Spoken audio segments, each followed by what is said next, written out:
자, 오늘 말씀은 영이 살아야 천국에 간다입니다. 천국은 믿음으로 가는 거 아니에요? 이렇게 생각을 하시는 분도 계실 텐데, 말씀을 들으면 왜 영이 살아야 천국을 간다 이렇게 했는지 이해가 되시리라 생각합니다. 오늘 이 말씀이 저와 여러분에게 이루어지기를 예수님의 이름으로 축복합니다. 지금은 돌아가셨지만 대한민국의 지성의 상징인 분이 계셨습니다. 고 이어령 선생인데요. 이분은 이미 20대 때부터 평론가로, 문학평론가로 명성을 날리기 시작하셨습니다. 심지어 그 당시에 지성계에 내로라 하는 분들이 많이 계셨는데, 그때 이미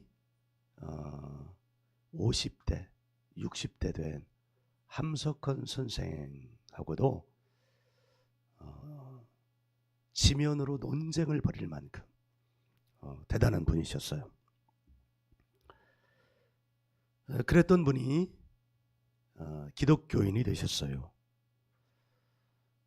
대한민국 지성계가 화들짝 깜짝 놀랐습니다. 그리고 2007년에 세례를 받으셨습니다. 그리고 그 이후에 기독교 신앙을 바탕으로 한 영성 서적들을 써내셨습니다. 많은 책들이 있는데 그 중에 하나가 의문은 지성을 낳고 믿음은 영성을 낳는다 라는 책이었습니다. 이 책의 원래 제목은 지성에서 영성으로 라는 책인데, 나중에 개편하면서 재판을 찍어내면서 제목을 의문은 지성을 낳고 믿음은 영성을 낳는다 이렇게 책을 바꾼 것으로 제가 알고 있습니다. 이 말을 설명을 하려고 하는 것은 아닙니다. 그런데 지성과 영성을 이렇게 정리하기란 쉽지 않습니다. 그런데 이 한 문장으로 지성과 영성의 차이를 이렇게나 명확하게 표현해 낸 것을 보니 이분은 역시 천재인 것이 분명합니다. 이 사례와 똑같은 것은 아니지만 교회사에 수많은 지성들이 있었습니다. 천재라고 일컬어지는 사람들이 아주 많았는데, 그 중에 천재 중에 천재, 지성 중에 지성, 영성 중에 영성이라고 일컬어지는 분이 한 분 있습니다. 여러분들도 들어보셨을 것인데, 토마스 아퀴나스라는 분입니다. 이분은 그 시대뿐만 아니라 교회사 전체를 통틀어서 아주 중요한 분입니다. 그런데 이분이 말년에 신비 체험을 합니다. 신비 체험이란 하나님 체험을 한 거예요. 성령 체험을 한 거예요. 마치 사도행전 2장에서 120명의 사람들이 이와 같은 공간에서 기도하다가 성령을 받은 것처럼 그렇게 성령을 받은 거예요. 그리고 이분이 한 말씀을 남깁니다. 내가 지금까지 썼던 것은 다 쓰레기였다. 그러면서 자기가 쓴 것을 다 자신이 불태웠는지 불태우라고 명했는지 제가 기억이 명확하진 않지만 그것을 다 불태우도록 했습니다. 그리고 그 이후로 칩거하였습니다. 그런데 그분의 저술이 남아있는 게 있어요. 신학대전이라고 해요. 여러 책으로 되어 있는 것인데, 그럼 그건 불태워지지 않았냐? 불태운 중에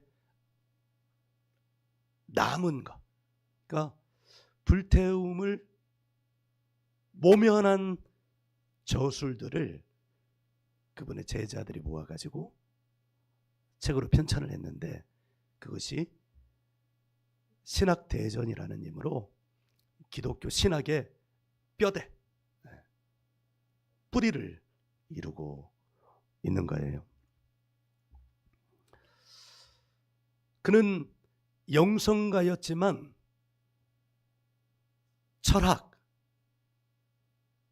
신학, 그러니까 학문의 영역에 아주 뛰어난 분이었어요. 천재 중에 천재였어요. 그러던 그분이 하나님 체험을 하고 성령 체험을 하고 자기의 지성을 통해서 내놓았던 그 수많은 불세출의 저작들을 쓰레기라고 지칭을 한 거예요. 고 이어령 선생도 평생 지성인으로 살았죠. 그런데 모든 부모에게는, 그분의 사모님도 교수이셨어요. 그분에게는 따님이 한 분 계셨죠. 따님도 거의 천재과였어요. 그런데 결혼을 하고 자녀를 낳고 그 자녀가 발달장애를 가진 장애를 가지고 태어난 거예요. 가정적으로는 불행을 겪었죠. 이혼을 했고.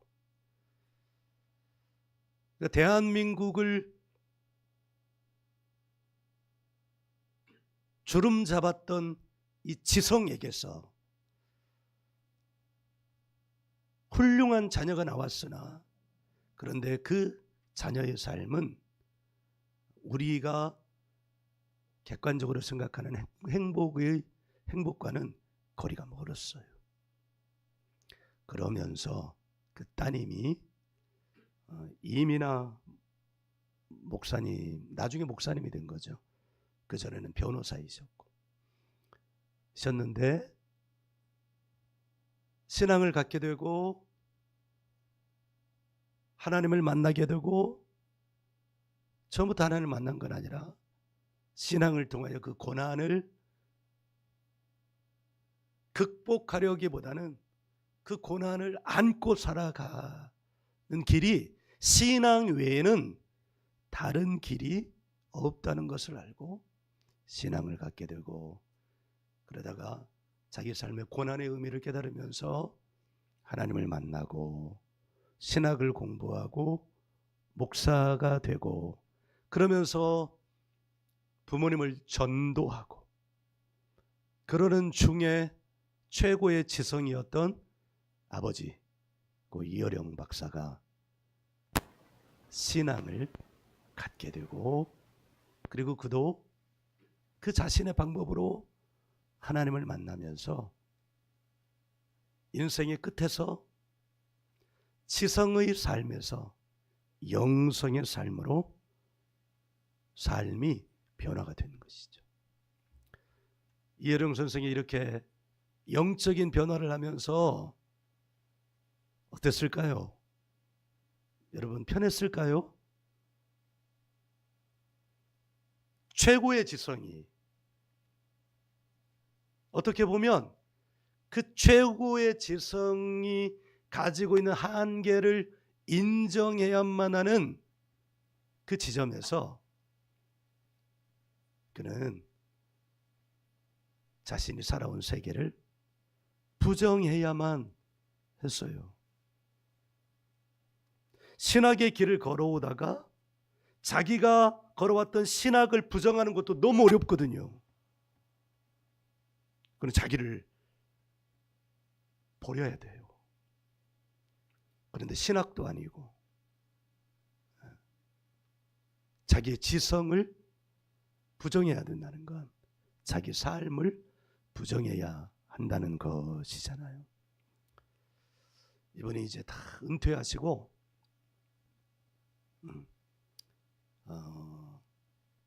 모든 현직에서는 이제 거의 다 물러나시고 계실 때 제가 인터뷰를 한 적이 있어요. 중앙일보 사옥에 사무실 하나 중앙일보에서 내주셨는데 그분은 거기에 늘 출퇴근하시면서 계셨는데 그분을 한번 인터뷰한 적이 있는데 그분은 기호학자거든요.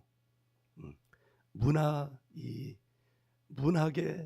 내용들을 기호학적으로 풀어서 그 의미를 다 밝혀내는, 그러니까 성경도 그렇게 막 풀어내는 거예요. 인터뷰를 한 1시간여 했는데 한 40여 분을 그분의 기호학적 말씀을 듣는데 야, 이건 목사의 설교보다 더 훌륭한 거예요.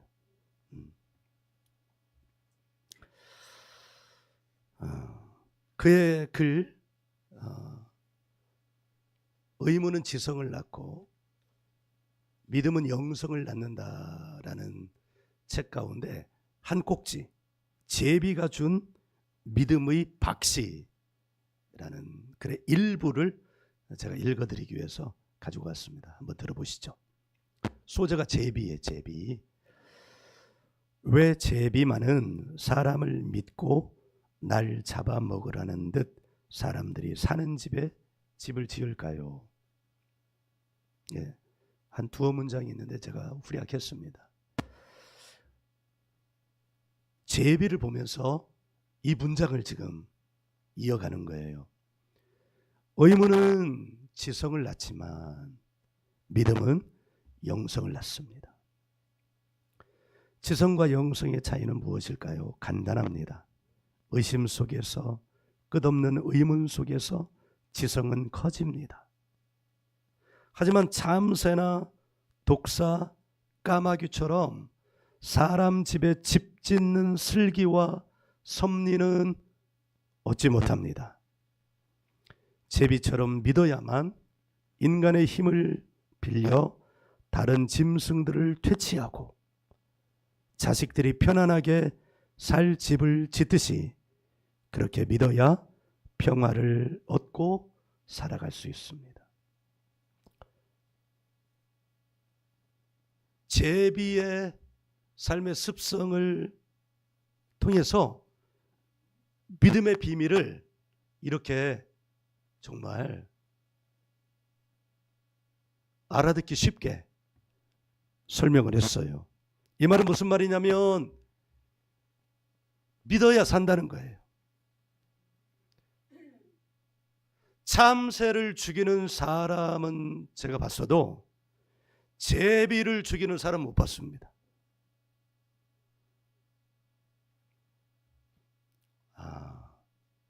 놀부마저도 제비는 죽이지 않았어요.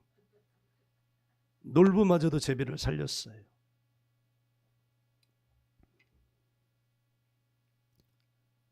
제비는 사람을 믿었기에 사람의 보호를 받았다는 거예요. 참새는 사람을 안 믿어요. 제가 자랄 때 저희 옆집이 정미소였어요. 거기는 온통 다 참새 밥이잖아요. 근데 참새는 얼마나 예민한지 거기서 겨를 쌀을 집어먹다가 사람 발소리만 달으면 우다다닥 날아갑니다. 그래가지고 그 참새라도 어떻게든 잡아보려고 쌀들을 모아놓고 거기에 이 바구니 있잖아요. 대바구니 그래서 기둥으로 이렇게 세워가지고 밑에다 끈을 잡아서 멀리 떨어져가지고 참새를 한번 잡아보려고 이렇게 하잖아요. 그래도 참새 잡기 어렵습니다. 이놈의 참새는 얼마나 의심이 많은지 몰라요. 그러니까 참새는 계속 잡히는 거예요. 사람의 보호를 받지 못해요. 제비는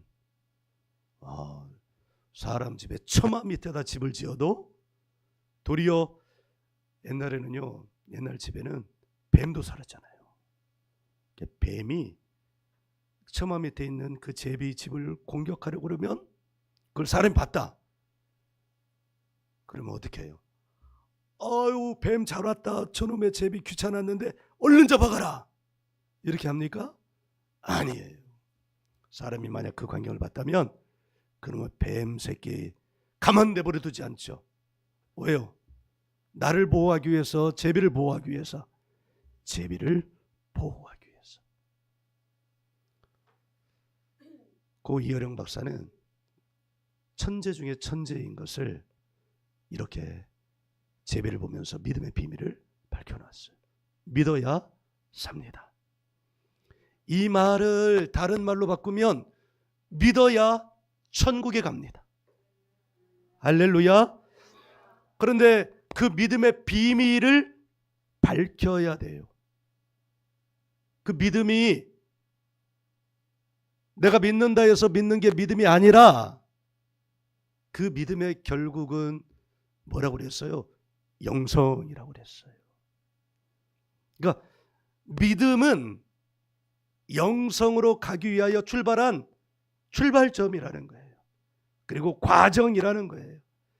믿고 거기서 멈추지 않고 또 믿고 거기서 멈추지 않고 또 믿고 이 믿어가는 이 여정이 영성의 길이라는 거예요. 그럼 그 끝에는 어딜까요? 천국이죠. 우리 믿음의 제일 목적이 뭘까요? 도덕적으로 사는 거예요? 아니요. 도덕과 윤리는 같은 거죠. 친절해지는 거예요? 아니요. 복 받는 거예요? 아니에요.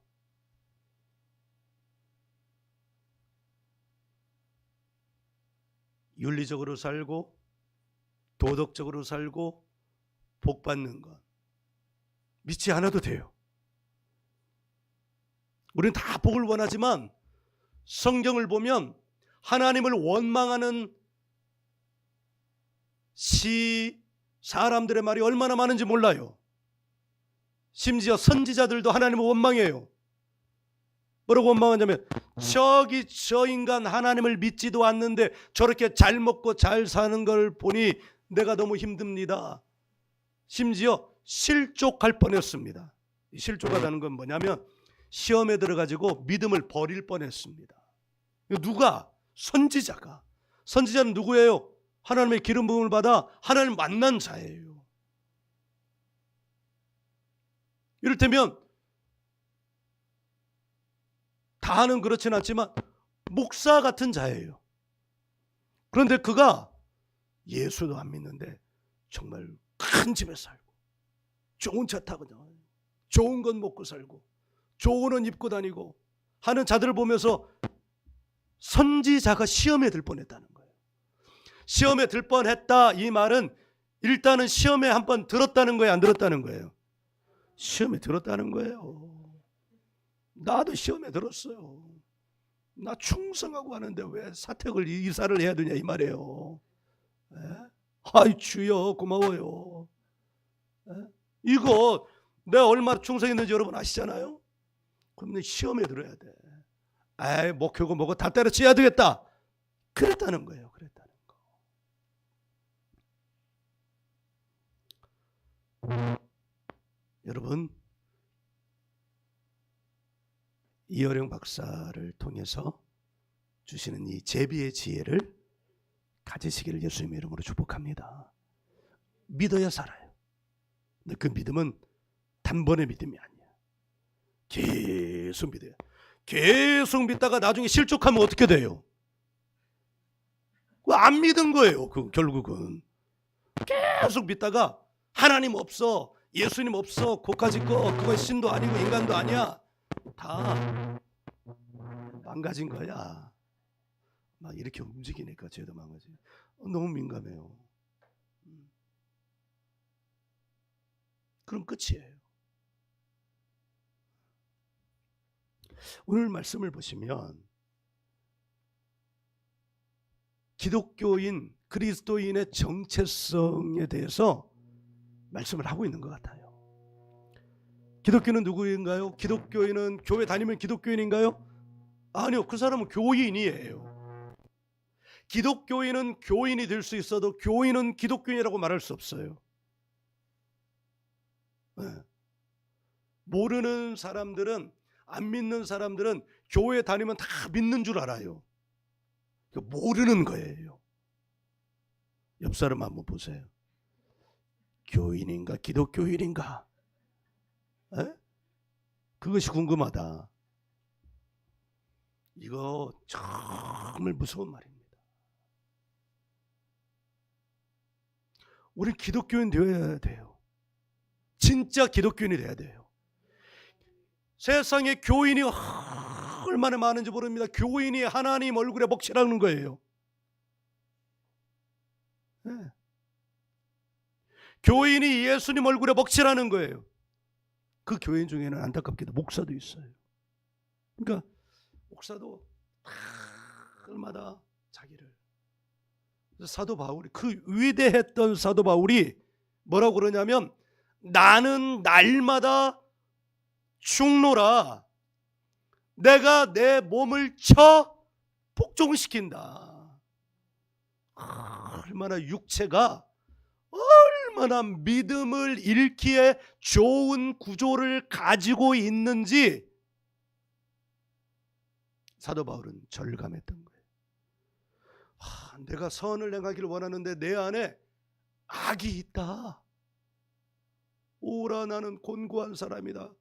곤고한 사람이다 이렇게 점잖게 표현했지만, 나 돌아버리겠네. 여러분도 그런 고민하세요? 나 정말 하나님 말씀대로 살기를 원하고 말씀을 따라 살기를 원하는데 내 안에 그걸 막는 놈이 있어. 그것 때문에 정말 나는 미칠 것 같다. 이렇게 말해 본 적이 있어요? 그렇게 생각을 해본 적이 없으면 말을 하지 마세요.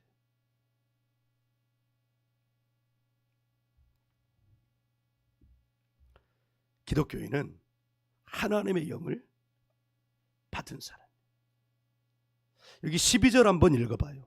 12절 같이요. 시작. 우리가 세상의 영을 받지 아니하고 오직 하나님으로부터 온 영을 받았으니 이는 우리로 하여금 하나님께서 우리에게 은혜로 주신 것들을 알게 하려 하심이라. 아멘. 네. 바울 지성인이거든요. 그러니까 쉽게 비교하잖아요. 쉽게 비교하기를, 이 사람은 오늘날로 치면 서울대 법대 출신이라는 거예요. 우리가 서울대 법대 출신 멍청하다고 말하지 않잖아요. 비지성인이라고 말하지 않잖아요. 지성인이라고 말하잖아요. 그런데 그가 지금 세상의 영과 하나님의 영을 구분하고 있어요. 그가 바보라서 이런 거예요? 아니에요. 그는 똑똑한 사람이에요. 얼마나 똑똑한지 바울 사도가 세계를 바꿨다고 말해도 지나치지 않아요. 신약 성경이 세상을 바꿨거든요. 신약 성경 27권인데 그 가운데 13권을 누가 썼냐면 바울 사도가 썼어요. 그 하나님이 떡잎을 알아본 거지. 하나님은 우리 마음 다 아시잖아요. 저게 기독교인인지 교인인지, 저 녀석이 내 얼굴에 빛을 나게 할 놈인지 먹칠을 할 놈인지 하나님 아신다고요. 그러니까 다 숨길 수가 없어요. 우리가 평생 살아가면서 이것만 잘해도, 이것을 알고 이것만 잘해도 진짜 하나님은 그것 때문에 복을 주시더라고요. 그게 뭐냐? 회개예요. 회개. 잘못했다고 말하는 회개. 하나님이 죄만 말하지 않았어요. 하나님이 허물 말했어요. 허물로부터 완전한 사람, 완전하게 허물로부터 자유로운 사람이 누가 있어요? 여러분, 한 번도 사람에게 눈 안 흘겨본 적 있어요? 한 번도 사람을 밉게 생각한 적 없어요? 난 지금 너무 찔리면서 말하고 있는 거예요. 나 이 말하면서 내가 이 말 해도 되나? 내가 지난주에도 얼마나 못된 짓을 했는지 몰라. 혼자 있으면서 막 천국과 지옥을 왔다 갔다 했어요. 이것들 나를 놓고 가. 내 발톱을 망가뜨린 놈이 누구더라? 이야, 이게 진짜 남편을 놓고 마누라가 혼자 가? 막 이런 말도 안 되는 생각을 하면서. 근데 그게 뭐예요? 그게 허물이에요. 허물. 하나님 분명히 말씀하셨어요. 허물과 죄로 죽을지도 모르는, 이렇게 하지 않으시고 에베소서 2장 1절에서 허물과 죄로 죽었던, 그러니까 이미 우리는 죽은 것들이에요. 여기 할렐루야 하는 건 대단히 높은 신앙의 고수예요. 내가 다시 신앙의 고수가 될 수 있는 기회를 다시 한번 얻으지. 우리는 이미 허물 가지고 다 죽었던 사람들이에요. 우리 교회는 사람은 없어도 신앙의 고수들로 꽉 차 있어요. 할렐루야. 우리는 세상의 영을 받지 않은 사람들이 기독교인이에요. 하나님의 영을. 그럼 하나님의 영을 받으면 어떤 현상이 일어나는가? 이게요, 정말 놀라운데 그 끝에 보면 우리에게 은혜로 주신 것들을 알게 하시는 거예요. 할렐루야. 하나님이 은혜로 주신 것들을 아는 은혜가 있기를 예수님의 이름으로 축복합니다. 그러니까 그 은혜는 아주 작은 것부터 내가 이렇게 사람으로 산다는 거. 내가 제일 큰 은혜는 뭐냐? 내가 아직 교인인지 기독교인인지 여러분 불분명하죠? 그럼에도 불구하고 내가 하나님을 예배하는 자리에 있다는 거. 이게 하나님의 영이 아니면 할 수 없는 일을 지금 우리는 하고 있는 거예요. 할렐루야. 13절은 이것을 한 걸음 더 나가서 더 자세히 설명해 줍니다. 13절 한번 읽어볼까요? 시작. 우리가 이것을 말하거니와 사람의 지혜가 가르친 말로 아니하고 오직 성령께서 가르치신 것으로 하니 영적인 일은 영적인 것으로 분별하느니라. 아멘. 이 13절은 그리스도인이 기독교인이라고 하는 사람들이 살아가는 삶의 원리의 제1 원리를 말하는 거예요. 여기 지성이라는 말을 이렇게 바꿨어요. 뭐로 바꿨어요? 사람의 지혜. 그러니까 우리가 이것을 말하거니와 지성이 가르친 것으로 안 하고, 이렇게. 지성은 뭐가 모여서 지성이 된 거예요? 이어령 선생에 의하면 의문을 계속 갖게 하는 거예요. 의문을 계속 갖게. 기계가 사람의 머리처럼 움직일 수 있는 방법은 없을까? 그건 뭐예요? AI. 그 결과가.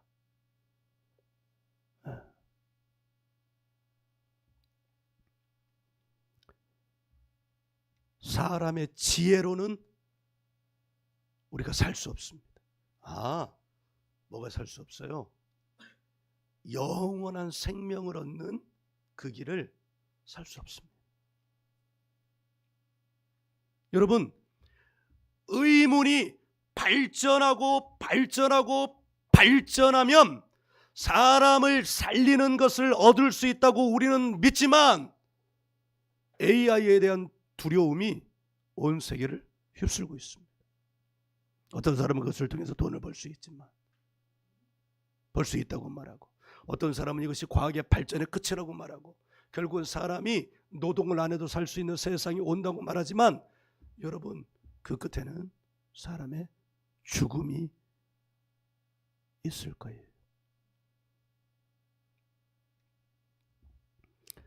이 사람의 지혜와 정반대가 되는 것. 그러니까 지성의 정반대가 되는 것으로 우리는 살 수 있다고 성경은 말합니다. 그게 뭐예요? 성령께서 가르치신 것. 사람의 지혜는 뭐라고 그랬어요? 지성. 그럼 성령께서 가르치신 건 뭐예요?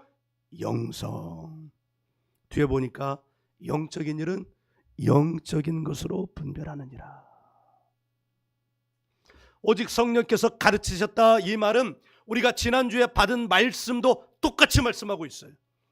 요한복음 14장 26절, 성령 그가 너희에게 모든 것을 가르치리라. 할렐루야. 네. 13절의 뒷부분이 너무너무 중요해요. 영적인 일은 영적인 것으로 분별하느니라. 사실 세상의 영도 영적인 일이에요. 근데 그 세상의 영은 누구를 말하는 거예요? 사단을 말하는 거예요.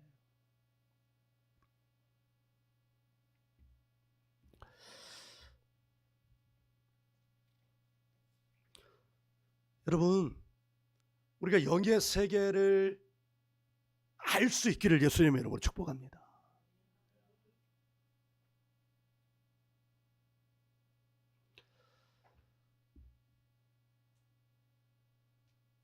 창세기 3장에 너무너무 중요한 얘기가 나오잖아요.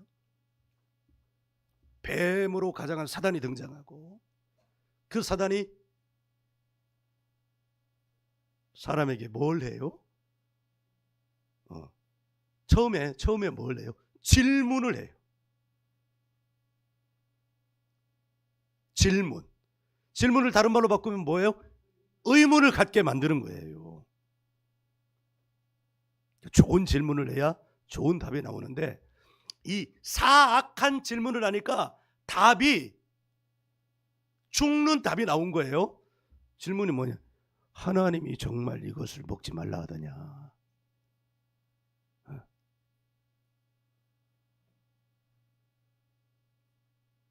그러자 약간 헷갈리는 답이 나와요.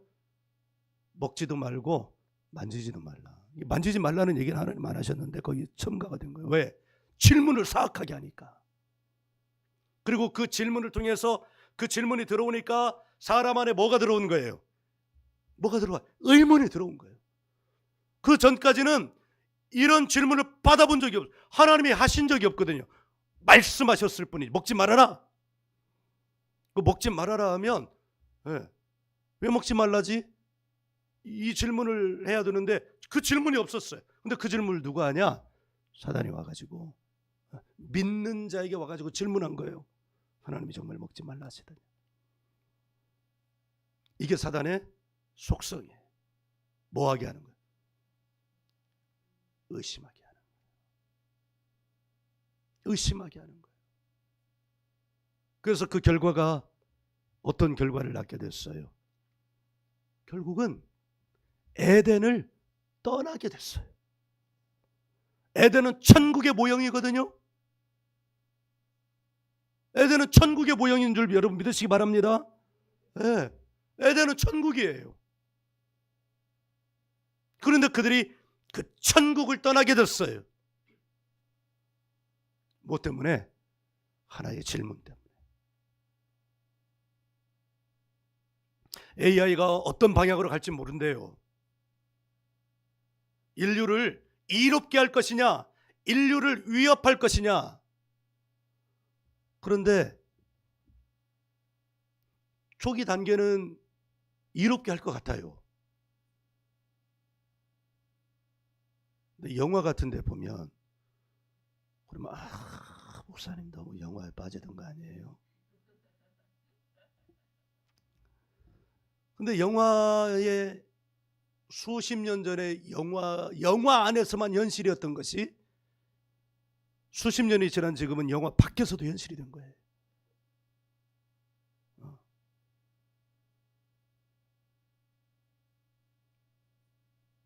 그 첫 시작은 뭐였어요? 질문한 거예요. 어떤 질문? 인공지능이 가능하지 않을까? 질문하면 그 길을 찾아가게 되어 있습니다. 어떤 질문도 질문으로 끝나지 않습니다. 그러니까 질문을 하되 사는 질문을 해야 돼요. 죽는 질문을 하면 안 됩니다. 사단은요, 사는 질문이 아니라 죽는 질문을 냈어요. 결국은 뭘 했어요? 그것이 의문이 꼬리에 꼬리를 물어서 결국은 어디까지 갔어요? 하나님이 하지 말라는 일을 범하고 말았어요. 그래서 결국은 어떻게 됐어요? 천국에 갔어요.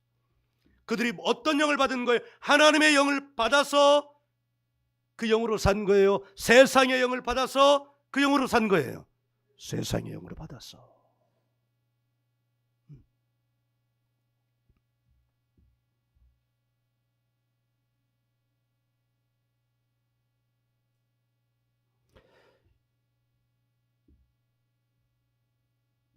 고린도전서 1장 25절 한번 보죠. 고린도전서 1장 25절 같이 읽어요.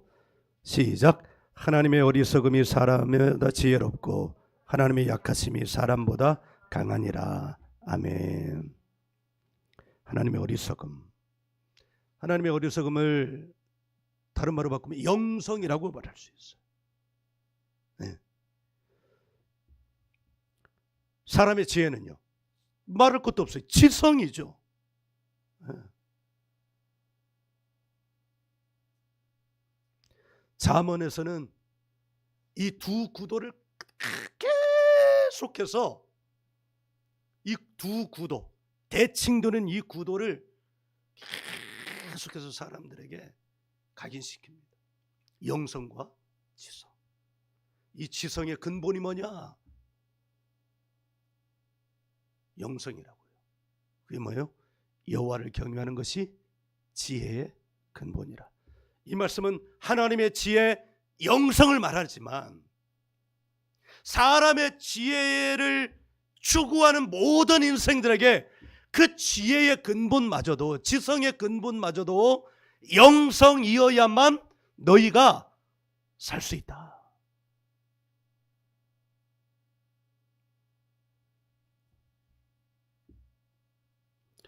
제비는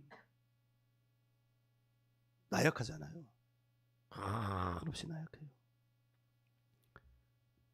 그런데 제비가 사람과 함께 동거할 수 있는 까닭은 제비가 사람을 믿었기 때문이에요.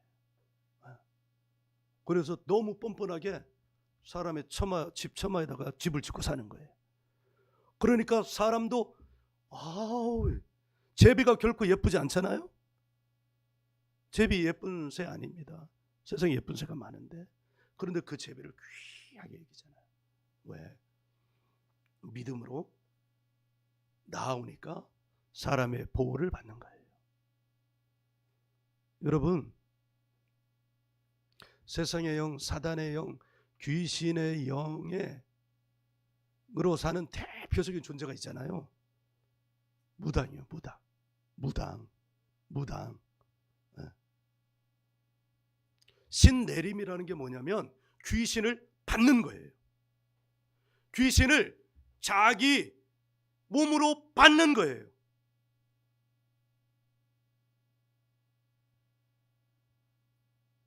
여러분 그거 믿잖아요. 여러분 무당 믿잖아요. 무당의 존재를. 무당 안 믿어요? 지금 내가 믿냐 안 믿냐, 무당의 존재를 믿잖아요. 무당이 어떤 사람인지 믿잖아요. 알잖아요. 그냥 여러분과 저 같은 사람이 아니잖아요. 뭘 받았잖아요. 뭘 받았어요? 네. 어떤 사람은, 죄송해요, 어떤 재수 없는 무당은 작은 귀신 받았어요.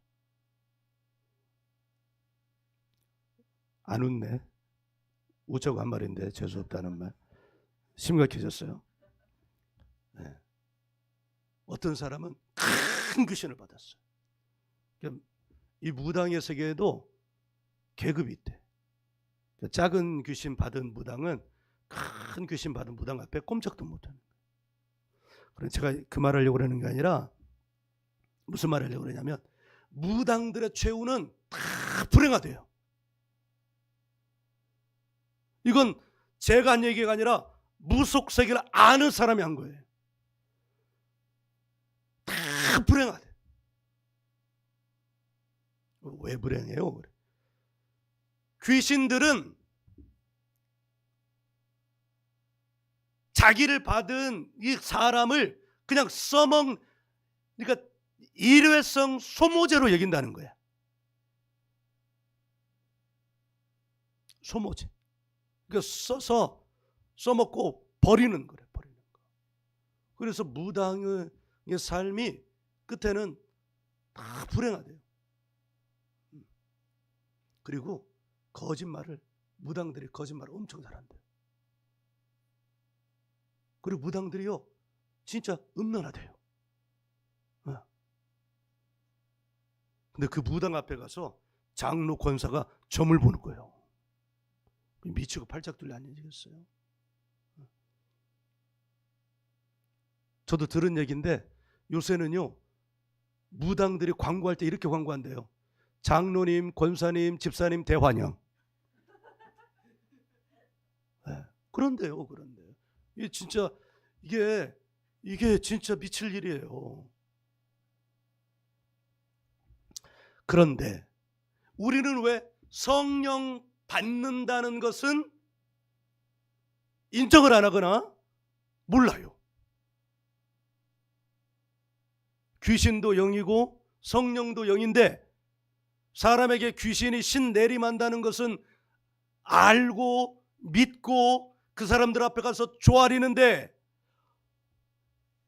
영이신 하나님, 그분의 영이 성령님을 받는다는 것은 성경에 전 세계적으로 다 알아들을 수 있는 문자로 다 번역이 되고 다 가르쳐 줬는데 성령 받는다?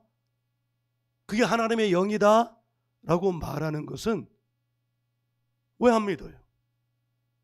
왜 하찮게 여겨요? 지금 사도 바울이 그 말씀하고 이 고린도전서를 받는 고린도시는 세계 모든 그 당시에 문물이 모이는 곳이에요. 옛날 홍콩 같은 곳이야. 그러니까 모든 영적인 것이 다 모인 거예요.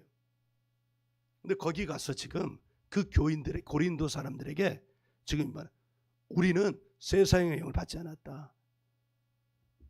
하나님의 영을 받았다 말하는 거예요. 오늘 본문 14절에서는 그 지성의 원천에 대해서 말합니다. 14절 한번 읽어봐요. 육에 속한 사람은 하나님의 성령의 일들을 받지 아니하나니 이는 그것들이 그에게는 어리석게 보임이요 또 그런 그것들을 알 수도 없나니 그러한 일은 영적으로 분별되기 때문이라. 아멘. 육에 속한 사람은 하나님의 성령의 일들을 받지 않아요. 하나님의 영을 받지 않는다는 거예요. 근데 그 받지 않는 이유가 뭐냐? 뒤에 보니까 그러한 일은 영적인 일로 분별되기 때문이래요. 이 말은 뭐냐면 세상의 영을 받았다면 그 안에 있는 세상의 영이 그 사람이 하나님의 영을 받는 것을 방해한다는 거예요. 방해하더라고. 나도 방해해.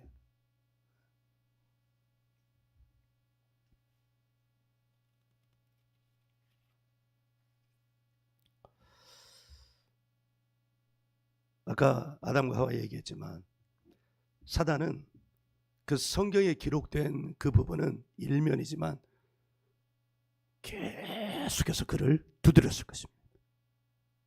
어떻게? 의문을 갖게.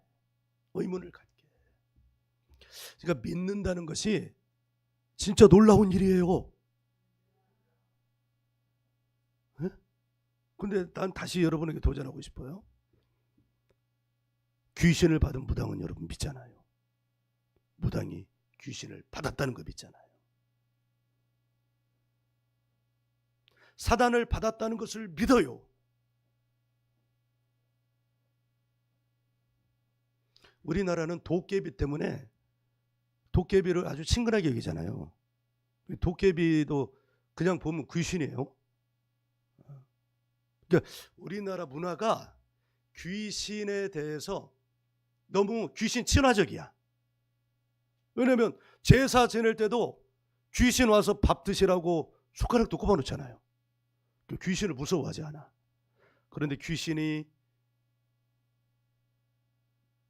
누구인지를 안다면, 영의 세계를 안다면 우리 문화가 얼마나 사단에게 매인 문화인지를 알게 될 거예요. 사단은 우리를 이롭게 하는 존재가 아니에요. 쓰고 버리는 존재예요. 그러니까 세상의 영, 사단의 영을 받으면 쓰고 버림 받아요. 우리는 반드시 버림받고 어디 가게 되는 거예요? 지옥 가게 되는 거예요. 그러니까 하나님이 자신의 모든 것을 다 주셔서라도 우리를 어떻게 하시는 거예요? 천국 가게 하고 싶은 거예요. 그래서 목숨까지도 바치셨어요. 영이신 하나님 자신을 주셨어요. 그게 성령이에요. 그 성령을 받아야 우리가 살 수 있어요. 그 성령을 받아야 우리의 영이 귀신에게, 사단에게 잠식당하지 않고 하나님의 나라가 우리 안에 하나님의 나라가 있어 우리의 영이 살고 어디 가는 거예요? 천국 가는 거예요.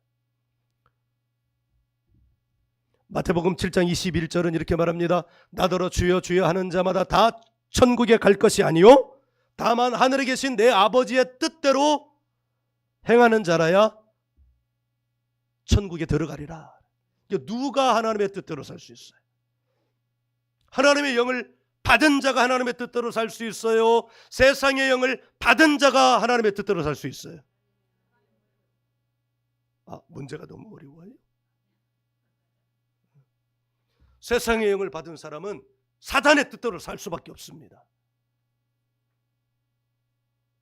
귀신을 받고 하나님의 뜻대로 산다고 하는 사람 나와보세요. 그런 사람은 없어요. 귀신을 받은 사람은 귀신의 뜻대로 살고 하나님의 영을 받은 사람은 하나님의 뜻대로 사는 거예요. 그럼 천국에 가려면 우리 어떻게 돼요? 하나님의 뜻대로 살아야 돼요. 근데 누가 하나님의 뜻대로 살아요? 영이 산 자요. 근데 누가 영이 살았어요? 영성이 있는 자. 할렐루야. 네, 바로 이것입니다. 그런데 이 길은 좁은 길입니다. 좁은 길이에요. 왜? 참 정말 웃기는데요. 귀신 받는 건 다 상식적으로 알잖아요. 그런데 하나님의 영을 받는 건 성령 받는다 이 말하면 교회 안에서도 이상하게 생각해요. 여러분도 처음에는 이상하게 생각하지 않았어요? 16개월 전에 말은 알지. 성령 받아야 돼. 그런데 그 성령을 이렇게 받아. 이렇게 말하면 우리 목사님 이상해졌어요.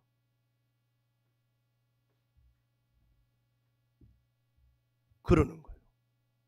그러면 무당이 되기 위하여 신내림 받는 것처럼 작더라도 타면서 성령 받아요? 우리 하나님은 그렇게 사람을 괴롭히지 않아요. 우리 하나님은 어떻게 성령 받게? 기도하면 성령 받게 하셔요. 안수 받으면 성령 받게 하셔요.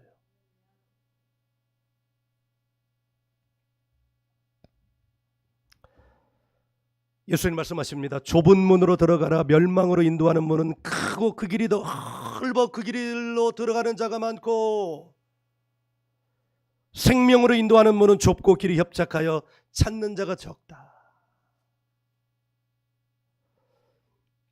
여러분, 지금 여러분은 크고 넓은 문으로 가는 걸 원하세요? 좁고 협착한 길로 가는 길을 원하세요? 천국은 넓고 큰 문에는 없대요. 좁고 협착한 길로 가야 천국에 들어간대요. 그렇다면 우리는 지성으로 천국에 갈 수 있어요? 지성으로는 천국에 갈 수 없어요. 천국은 뭘로 가요? 영성으로 가는 거예요. 그러므로 하나님의 뜻대로 행할 수 있는 영성을 가져야 합니다. 좁고 협착한 문으로 들어갈 수 있는 능력을 받아야 합니다. 그 길은 오직 영이 사는 길밖에 없습니다. 그런데 그거 영이 사는 길 어렵게 하지 않으셨습니다. 작두 타야, 구슬해야, 아니 노노노 그렇게 하지 않으셨어요. 그러므로 여러분, 우리는 마지막 때를 살아가고 있어요.